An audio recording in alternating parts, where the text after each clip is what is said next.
Hello bachcho, let's start this question. So this question says a ball rolls off the top of a stairway with a horizontal speed velocity u meter per second. If the steps are h meter high and b meter wide, so that the ball will hit the edge of the nth step if n is equal to 2h square divided by g square. अगर आपकी n की value ये होगी तब वो ball उसको hit करेगी। ये हमें इस क्वेश्चन में क्या करना है, प्रूव करना है। तो देखिए बच्चों, इस क्वेश्चन का जो आपका की कॉन्सेप्ट है, इस क्वेश्चन का जो आपका की कॉन्सेप्ट है, ये क्वेश्चन आपका बेसिकली कैनेमेटिक्स का क्वेश्चन है। इसको हम कैनेमेटिक्स का क्वेश्चन कह सकते हैं। यहाँ पर आपका प्रोजेक्टाइल मोशन का भी यूज हो रहा है, तो हम इसका जो की कॉन्सेप्ट है वो प्रोजेक्टाइल मोशन कह सकते हैं, प्रोजेक्टाइल मोशन कह सकते हैं।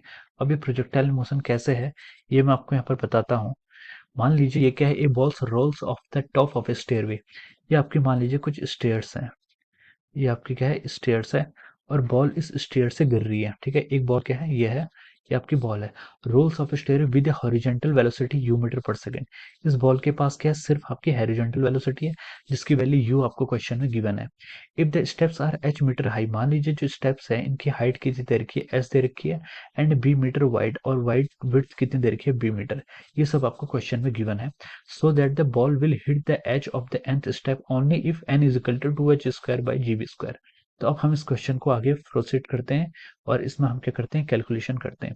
अब देखिए इसकी जो, अब हम मान लीजिए हम इसका मोशन, पहले हम एक्स डायरेक्शन के अलोंग इसका मोशन हम कंसीडर करते हैं। एक्स डायरेक्शन के अलोंग, एक्स डायरेक्शन के अलोंग हम देख सकते हैं कि इसकी इनिशियल वेलोसिटी कितनी है, यू है, इनिशियल वेलोसिटी यू है। अब मान लीजिए इसने कुछ क्या डिस्टेंस ट्रेवल करी, मान लीजिए ये किसी इस स्टेप पर आके गिरती है, तो इसने कुछ डिस्टेंस ट्रेवल करी होगी, उस डिस्टेंस को मैं क्या कह देता हूँ, एक्स कह देता हूँ। और जो भी इसकी डिस्टेंस होगी अलोंग एक्स एक्सिस, वो क्या होगी, बी के मल्टीपल में होगी, क्योंकि बी क्या है, एक स्टेप की विड्थ है, और जो मान लीजिए किस भी स्टेयर में गिरी होगी वो इसके मल्टीपल में होगी। तो हम कह सकते हैं कि यहाँ पर जो भी आपका एक्स डिस्टेंस इसने ट्रेवल की है वो क्या होगी, एन टाइम्स बी होगी। बी क्या है यहाँ पर आपकी विड्थ ऑफ द स्टेयर, तो ये उसकी टोटल डिस्टेंस होगी।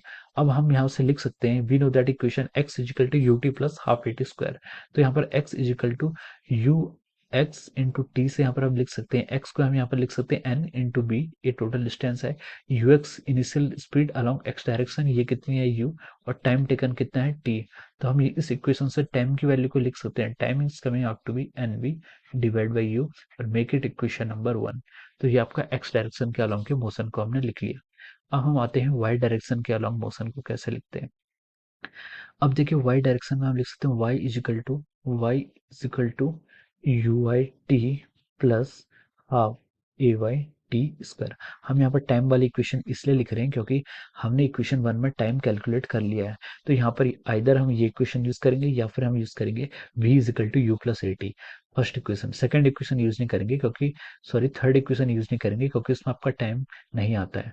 तो अब देखिए वाई क्या होती है इसकी, वाई डायरेक्शन में सबसे पहले जो वाई है ये क्या है, इसकी हाइट, इसने कितनी हाइट ट्रेवल की है।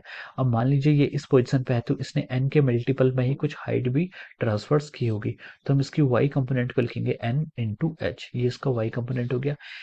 Initial velocity along Y direction वो जीरो है, वो हमें क्वेश्चन में गिवन है, तो उसे जीरो लिख लेंगे, जीरो प्लस हाफ इंटू जो भी इसका एक्सेलरेशन होगा, एक्सेलरेशन कितना है जी इंटू टी का स्क्वायर, ये हमें यहाँ से आ गया। तो हम इसको लिख सकते हैं N h equal to half g t का square, make it equation number 2।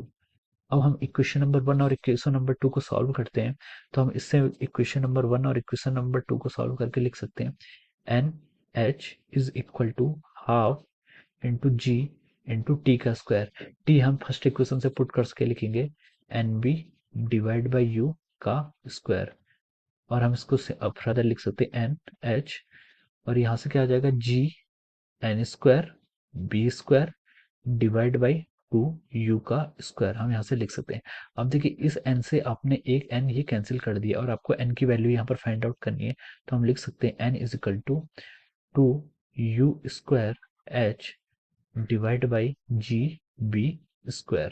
तो ये आपका क्या गया, n की वैल्यू आ गई, और हमें क्वेश्चन में भी n की वैल्यू ही प्रूव करने के लिए बोली गई थी। तो n की वैल्यू हमारी वही आ गई है। So this is the final answer of this question. So I hope you all understood this concept. Thank you so much.